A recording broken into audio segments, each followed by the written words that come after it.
Hey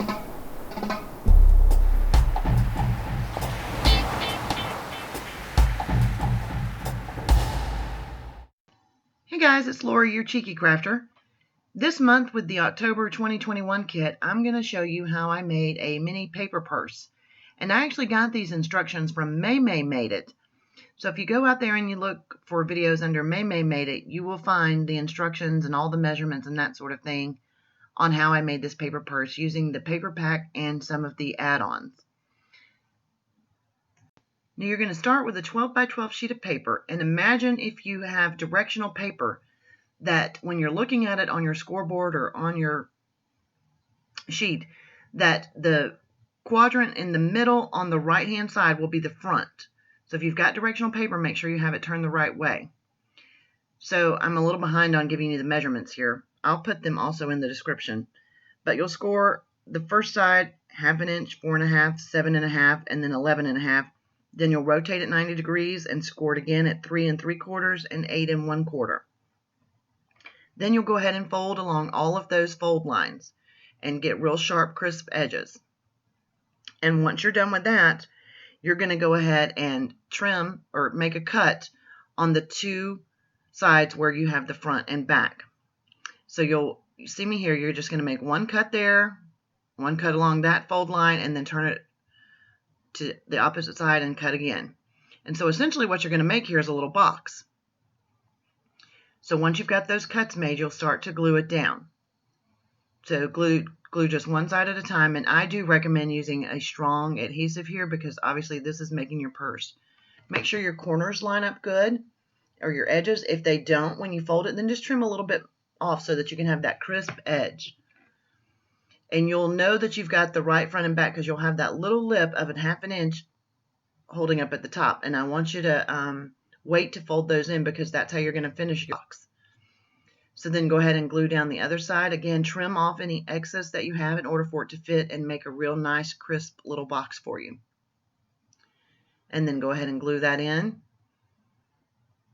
And you'll see me there pressing it on the inside as well, just to make sure that it's sticking well and that it's got, a nice crisp box. So you can see here's the box. So you can see our purse is starting to take shape. And those little 1/2 inch marks at the top, you're just going to fold those in and then glue them down as well. And this is how you'll have that finished edge, like a bag would or a purse.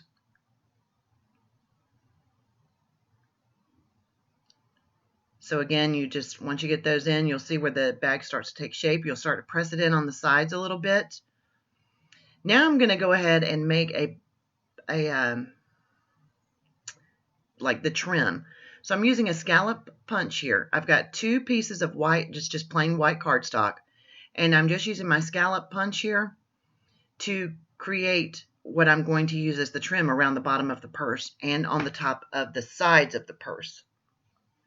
So this is just a Stampin' Up! Border punch, and I'm just using it to go along here. These little strips are, I think they're 1/2 inch by 11. So I just took an 8 1/2 by 11 sheet of paper, trimmed off 1 inch twice on the 11 inch side. And then I'm just going to run them through here.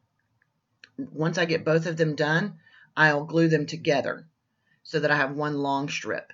Because again, it's going to go around the bottom of the bag. So I'm just gluing that together, one scallop over the other so they match up nicely. And you can't really tell where one ends and one begins. I'll add some double-sided tape to the back just to make it stick. I do recommend another strong adhesive here. I like the double-sided tape because it just kind of goes with you as you wrap it around the bag. And also because I didn't want to have any, obviously, on the little holes where the scallops are. So I'll pull just a little bit off to get started. And I'm going to start just past the seam. And that's so that when I wrap it around, I can have a good edge on the seam. And so as I go around the bottom of the bag, I'm just kind of pinching the edge to get a good crisp corner turn, if you will. So I'll get this on here, continue wrapping it around, and as I come back to the front of the bag or to the back, however you want to start, trim it off and then just, go ahead and punch that down. Then I'm going to go ahead and put the last little bit that's left on the top of the bag. So obviously I'll turn that one what looks like upside down, but this will just finish off the sides of the bag. And it'll look really nice once you see how it's finished, and when we condition the bag to fold a little bit. So I'm just going to go ahead and finish up on the top here. And again, you'll really see our bag take shape now as I press the sides in. You want to press towards the bottom just to kind of get your bag to make that shape, because that's obviously the top where it's going to close. So then I took one of the 3x4 cut aparts, and I'm going to use this as like the closure of the bag. So I'm just going to decorate it a little bit here, decide what I want where. And these bags are great for things like gift cards, or you could put a small candle or some lotions or something like that. So they're great little gift bags. It's just a nice way to say thank you to someone, or, you know, a happy birthday, whatever it might be. So I've just pulled a few stickers off of the sticker sheet, and now I'm just looking to see where I want to put that. I'm going to go ahead and round the corners on the front just to give it a little bit of a softer look. And so that'll be the front of the bag. Make sure you've decided which side you want to be your front. I'm going to put glue, but remember, I'm only going to glue the back because I want to be able to open the bag. So I'm going to glue that down, set it where I want it, and then make sure the glue is pressed on there and sticking well. Then in order to close the front, I'm going to use a little Velcro dot I've got here. So I picked these up at the dollar store. You get 20, which is really 10 sets, because obviously you've got, you know, 2 pieces make 1 set. So I go ahead and I put the set together so that I can make sure it's lined up right. So then I put it on the top, get it where I want it, and fold the bag over and then press it down. So now I've got my closure working. Now I'm going to work on the handles. So again, I've got these are 1/2 inch, 2 strips of 11 by 1/2 inch. And I used my little tool there to just curl them real quick, because these are going to be the handles. Now I glued these on the inside of the bag, but you can also glue them on the outside. It's just totally your preference.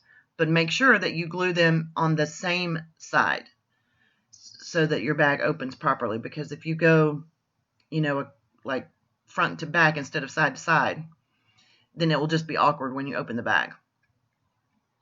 So now I've got those on there, and I'm going to close it up, and that's what the bag looks like. And I'm going to go ahead and add a little embellishment here on where the handles meet the bag, just kind of like if it were a real bag, they would have, you know, those little metal grommets or something along those lines, just to show where the handle is attached to the bag.